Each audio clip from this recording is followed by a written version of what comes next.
You are welcome again to my channel. Today, my first tip will be on affordability or buildability. Are you able to complete the house you have started? We often see a picture of a house, or we see a house and we become fascinated with it, and then we ask architect to design same or similar building for us without doing a detailed affordability test. Um, what I would say is you don't want to start something that you cannot finish, or something that will put too much financial strain on you.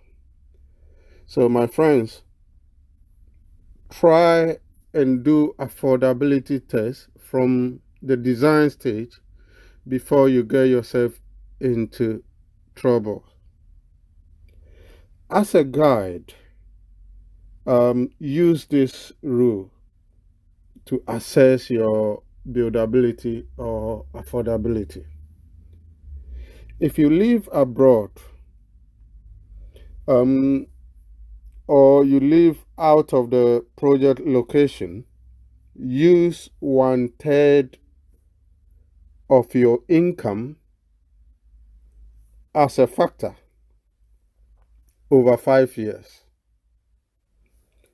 So let's say you live abroad, you want to build in, say, Ghana. Your income is, let's say, 60,000. So let's take 1/3 of that. That is 20,000.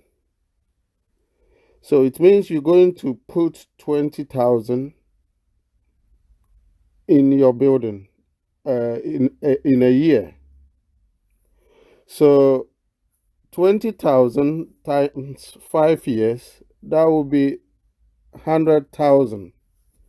So let's say it means you're going to design a house of $100,000, a house that $100,000 can complete.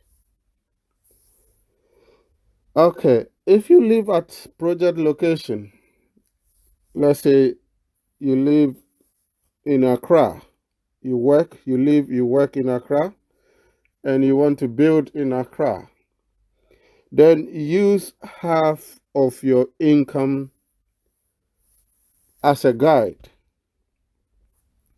So if we use 50,000, if we convert your income to, let's say, 60,000, as I said, for person living abroad, it means half of it will be 30,000. So for 5 years, uh, you're going to put $150,000 into your house.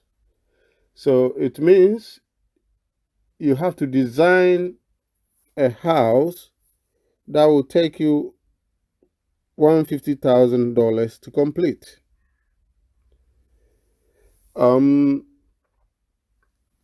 Use this guide and it will help you a lot. My second tip is about estimates.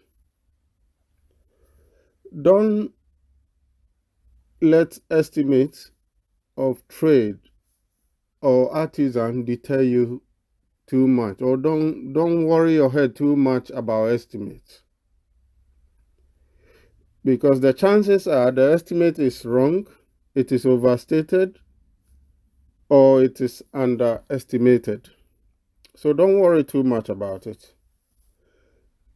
As I usually tell you, once the project starts, you can break every stage into smaller stages, and then you do it as and when your finances will permit. So let's say if it is foundation, and your builder tells you, oh, it will cost you $12,000 to finish foundation. Don't worry your head so much. You can start maybe your trenches up to let's say block work. You leave it for a month or two, then you go on with filling. You fill with a crush, you leave it for a while to sink, and then you go for casting. So you can break it into smaller pieces. So you don't need to get the whole 12,000 before you start the foundation. Now, start bit by bit, because like I said in my previous video, it's not advisable to give huge sums of money to the people supervising your project. It's not a good idea. So don't worry too much about estimate. Tackle the work bit by bit. If it is, let's say, windows you are fixing, you can fix half of the windows. Yeah. If it is electricals, if it is story building and you are fixing electricals, you can do the top first. Wait, when your financial situation is good, you go to the ground level. Yeah, if it is POP, you can start with few rooms, and then you progress as and when your finances will allow you. So don't kill yourself. Don't have sleepless nights over estimates. It won't help you. Okay, my next tip, open plan. Open plan. What do I mean by open plan? That is where the living room and the kitchen, there is no wall between the living room and the kitchen. So let's say if you are cooking in the kitchen and someone is sitting in the kitchen, you see each other, you can talk. There is no wall separating the living room and the kitchen. That's what I mean by open plan. Is it suitable for us as people in Africa? To me, I'm not a fan of it, because the scent of the kind of food we prepare, like banku, like Kobe's, oil palm soup and stuff like that, they have strong scent. So I don't want a situation where we finish, I got visitors, and then by the time we finish cooking, all of them will be smelling with food. To me, it's not the best. Probably, if you still want to do it, either you have some form of a mobile stove that you can put at the back of the kitchen terrace. So maybe if you have visitors, then and you want to prepare this kind of food, you want to grill fish, or you want to grill tilapia, or you want to prepare food with strong scent, then maybe you can do it there. If you can go through that trouble, then probably you can go for it. My other suggestion is maybe to do sliding doors. So if you have visitors and you're going to cook strong food, maybe you close them. But if you're going to cook the strongest somehow manageable, the scent is somehow manageable, then probably you can leave it open. But take note of this disadvantage. Make sure you can cope with it before you ask your architect to design something like that for you. Okay, the next tip is about roof timbers. Roof timbers. Whether secret roof or gable roof you are using, so long as you're using timber, make sure that the timber is coming from a source where the tree is properly grown. These days, because of various reasons, we cut timbers which are not fully grown. So the wood either get rotten or they get bent easily because they are not properly grown.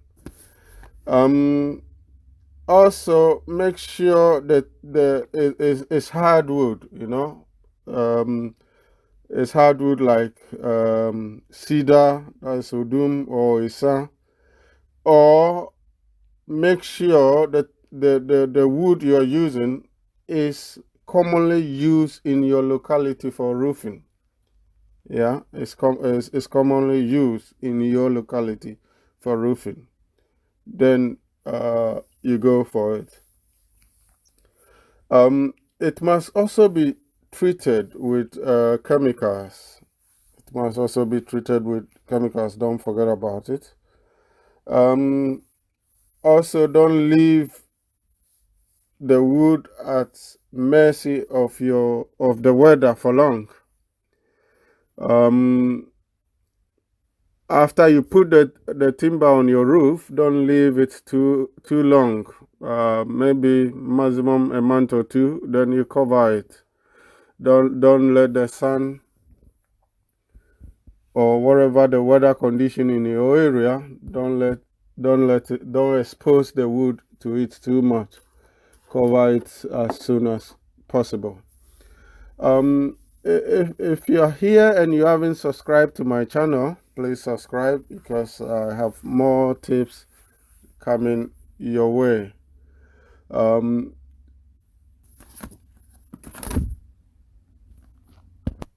Thank you for watching.